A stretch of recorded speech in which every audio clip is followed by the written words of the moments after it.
నమస్తే welcome to Andhraprabha నేను తేజస్వి అసలే ఒక సీటు కోసం ఇద్దరు ఒకే పార్టీలో సిగపట్లు పడుతున్న పరిస్థితి అనకాపల్లి టీడీపీలో ఉంది। ఈ అసెంబ్లీ సెగ్మెంట్ లో మాజీ ఎమ్మెల్యే పీలా గోవింద సత్యనారాయణ, మాజీ ఎమ్మెల్సీ నాగజగదీశ్వరరావు ఈసారి మాత్రమే పోటీ అని చెప్పుకుంటున్నారు।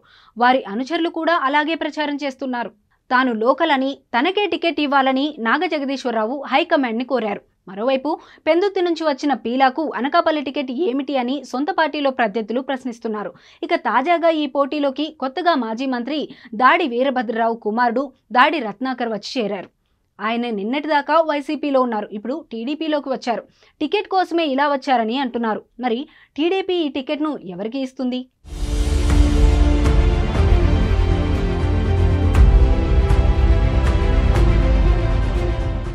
అనకాపల్లి అసెంబ్లీ సీటు కోసం టీడీపీ త్రిముఖ పోరు జరుగుతోంది।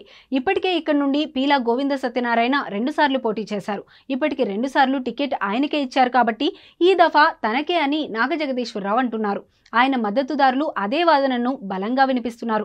మరోవైపు వైసీపీలో ఈ టికెట్ భరత్ కుమార్ కి ప్రకటించింది ఆ పార్టీ అధినాయకత్వం। దీంతో ఇక అక్కడ ఛాన్స్ లేదని దాడి ఫ్యామిలీ మళ్లీ సైకిల్ ఎక్కేసింది। అంతేకాదు దాడి వీరభద్రరావు చంద్రబాబుని, ఆయన కుమారుడు దాడి రత్నాకర్ లోకేష్ ని పొగుడుతున్నారు। లోకేష్ అనకాపల్లిలో నిర్వహించే శంఖారావం సభ విషయంలో దాడి రత్నాకర్ ముందుండి చొరవ చూపుతున్నారు। అన్నింటా తానే అవుతున్నారు। ఇదంతా వచ్చే ఎన్నికల్లో టికెట్ కోసమే అని అంటున్నారు। ఎటు ఇద్దరు సీనియర్ నేతలు పోట్లాడుకుంటున్నారు కాబట్టి మధ్యలో వచ్చిన దాడి ఫ్యామిలీకి టికెట్ ఇస్తే పోలా అన్న ఆలోచనలు హైకమాండ్ కి కలగజేయాల్సిందేనన్న ఉద్దేశంగా ఉంది। అయితే ఈ టికెట్ కోసం భీకరమైన పోరు టీడీపీలో సాగుతున్న నేపథ్యంలో ఇటీవలే మళ్లీ టీడీపీలోకి వచ్చిన దాడి రత్నాకర్ కి టికెట్ ఇస్తారా అన్న చర్చ సాగుతోంది। 5 ఏళ్ల పాటు అధికార పార్టీలో ఉండి ఎన్నికల వేళ అటు నుండి ఇటు జంప్ అయితే అదే సమయంలో టికెట్ ఇస్తే అది తమ్ముళ్లకు ఏ రకమైన సంకేతం ఇస్తుందన్న ప్రశ్నలు ఉన్నాయి।